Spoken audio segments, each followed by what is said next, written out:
Et nous poursuivons cette série que l'on consacre aux enjeux internationaux, à ces grands penseurs des relations internationales et de la géopolitique. Aujourd'hui, on se penche sur l'un des premiers à avoir évoqué ces thèmes, Sun Tzu. Bonjour Yann Couder. Bonjour.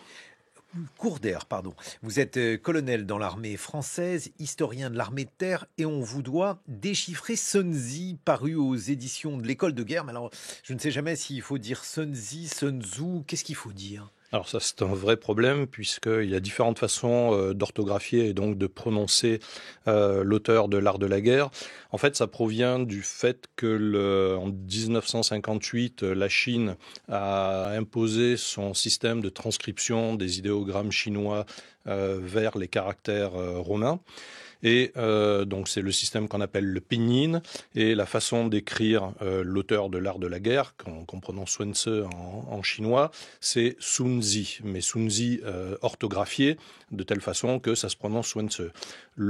Avant que la France adopte le système pinyin, on écrivait Sun Tse, T-S-E-E, et Sun Tzu est arrivé en France via les Américains qui, eux, écrivaient Sun Tzu, TZU.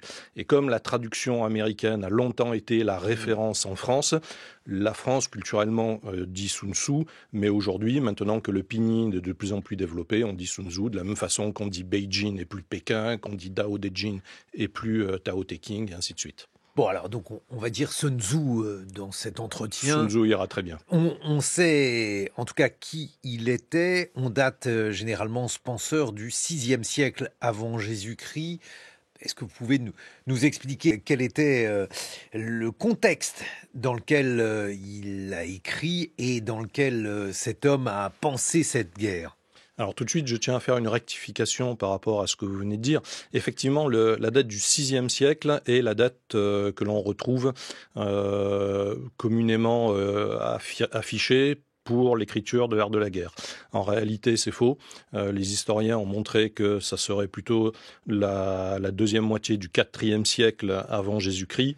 On a beaucoup de preuves de ça, l'organisation militaire qui était décrite, des généraux de carrière, des troupes d'élite, le fait que certains équipements évoqués n'existaient pas au 6e siècle, l'arbalète, l'armure, la stratégie qui était fondée sur la duperie, le fait qu'on ait des idéogrammes qui n'existaient pas au 6e siècle. Donc tout ça fait que ça ne peut pas être daté du 6e siècle, mais plutôt du 4e siècle. Il était général. En fait, on ne sait pas. On ne sait même pas s'il a existé. Le texte le plus ancien parlant de Sun Tzu, qui est censé donc avoir vécu au 6e siècle, comme il l'est relaté, le texte le plus ancien date du 1er siècle avant Jésus-Christ. Donc il y aurait 5 siècles qui se seraient écoulés, et donc c'est largement fantasmatique ce qui a été écrit.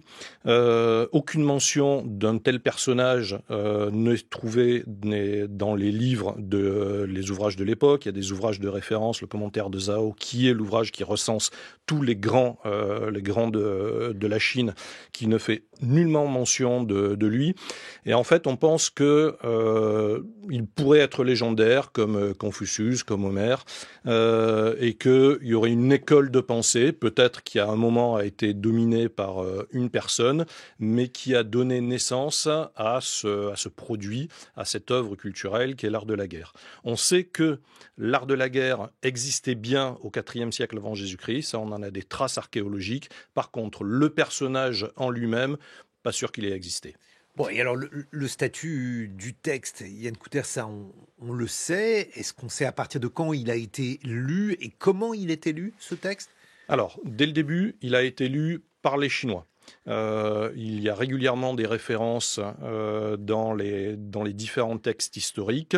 On sait que les Chinois militaires devaient l'apprendre par cœur, puisqu'il y avait un système de fonctionnariat dans les places militaires, et donc les concours d'entrée exigeaient une récitation par cœur de l'art de la guerre, récitation qui ne veut pas dire maîtrise et encore moins application. Par contre, en dehors de la sphère asiatique, en Occident, il est apparu extrêmement tardivement. On trouve des premières traces de traduction au XVIIIe siècle, mais réellement la connaissance par le grand public et même par les militaires, ça date de 1963 aux États-Unis et en France, c'est apparu en 1972. Ça veut dire que c'est un texte qui est pour les militaires, pour les Occidentaux, extrêmement récent, à la différence d'autres textes stratégistes comme Clausewitz, qui est connu depuis beaucoup plus longtemps et qui a infusé, imprégné la pensée militaire. Celui de Sun Tzu est très récent. Très récent, et alors que dit-il?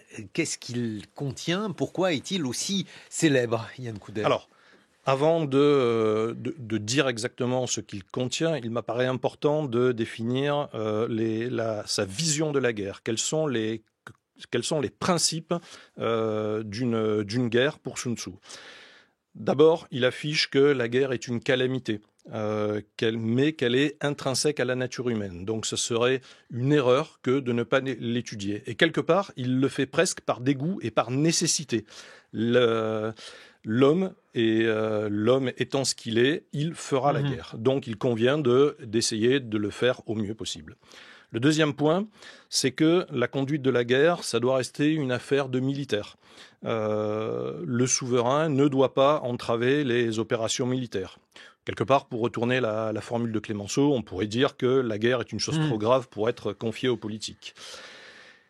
Dans sa pensée sur la guerre, il dit également que la plus belle des victoires est celle qui est obtenue sans combat. Ça, c'est probablement la vision de Sun Tzu qu'on connaît le plus. Sun Tzu pourrait paraître comme un chantre de l'absence de violence, d'essayer de gagner, oui, de la non-violence. Mais en fait, c'est une lecture erronée. Oui, il dit ça, que la plus belle des victoires est celle obtenue sans combat. Mais néanmoins, tous les moyens sont bons pour remporter la victoire. Et donc, il cite la trahison, la corruption, la duperie, l'assassinat, les violences. En fait, pour lui, la fin justifie les moyens. À partir du moment où le souverain a désigné son chef des armées et a dit à celui-ci « allez faire la guerre », la victoire doit être remportée coûte que coûte. Si possible, en ne faisant pas de victimes, mais sinon, la victoire est ce qui prévaut. Bon.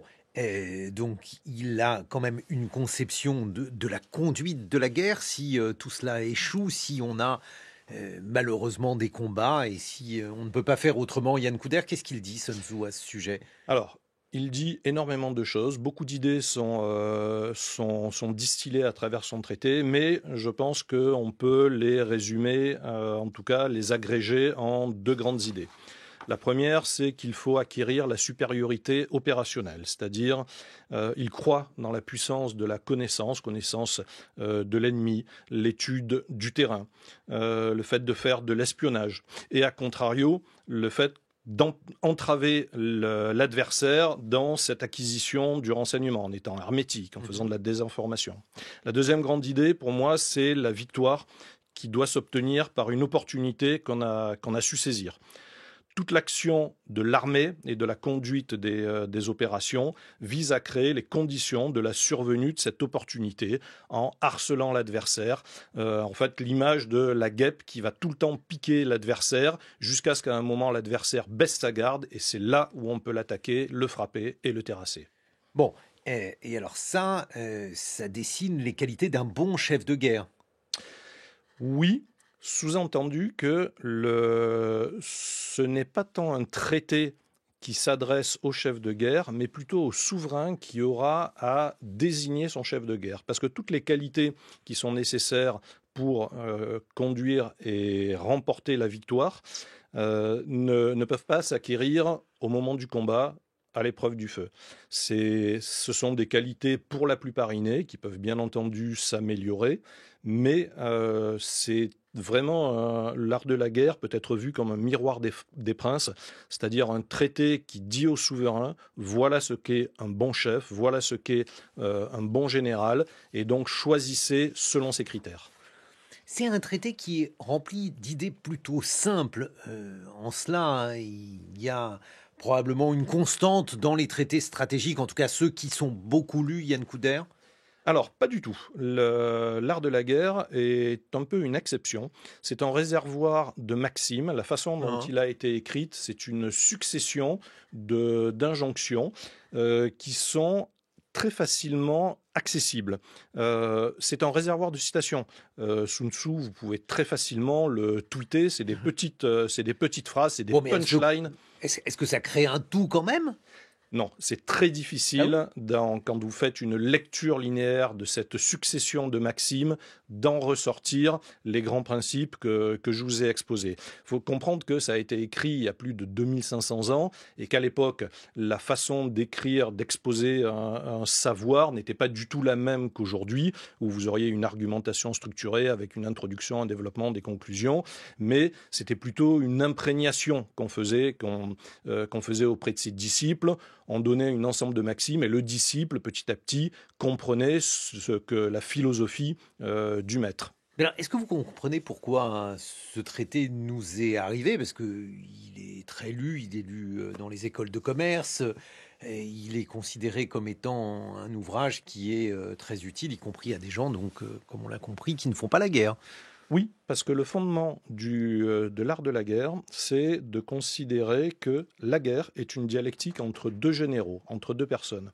Donc, toute la philosophie de Sun Tzu, tous les préceptes qu'il évoque sont la déclinaison du principe que la guerre, ce sont deux généraux qui s'affrontent, et donc on va devoir rechercher du renseignement sur cet ennemi, on va devoir essayer de faire de la déception à son encontre, on va devoir essayer de l'influencer. Et donc tout ça, ça se transpose parfaitement à d'autres sujets que la guerre en elle-même, comme l'économie, quand vous voulez faire une OPA, quand vous voulez séduire, il y a des livres sur l'art de la guerre et la séduction. Donc à chaque fois que vous avez une altérité, que vous avez quelqu'un à convaincre, l'art de la guerre, les préceptes sont parfaitement adaptés. Quelques mots rapides pour nous dire, si on souhaite le dire, par exemple, est-ce qu'il y a des précautions, des Alors, règles? vous faites bien d'alerter là-dessus. L'art de la guerre a été très mal traduit pendant longtemps. Mhm. Pendant longtemps, ça veut dire qu'aujourd'hui, toutes les versions libres de droit sont issues de cette très mauvaise traduction qui date du XVIIIe siècle. Malheureusement, c'est celles qui sont les plus répandues. Ce sont celles que vous allez trouver majoritairement dans le commerce. Et il faut en fait se rattacher à des traducteurs contemporains pour arriver à trouver une traduction et fuir absolument celle que vous allez trouver majoritairement, qui est attribuée au père Amyot, qui est un jésuite qui a fait une première traduction, mais une traduction avec une vision très chrétienne du sujet. Yann Couder, merci. Je rappelle le titre de votre ouvrage Déchiffrer Sun Tzu, paru aux éditions de l'École de guerre.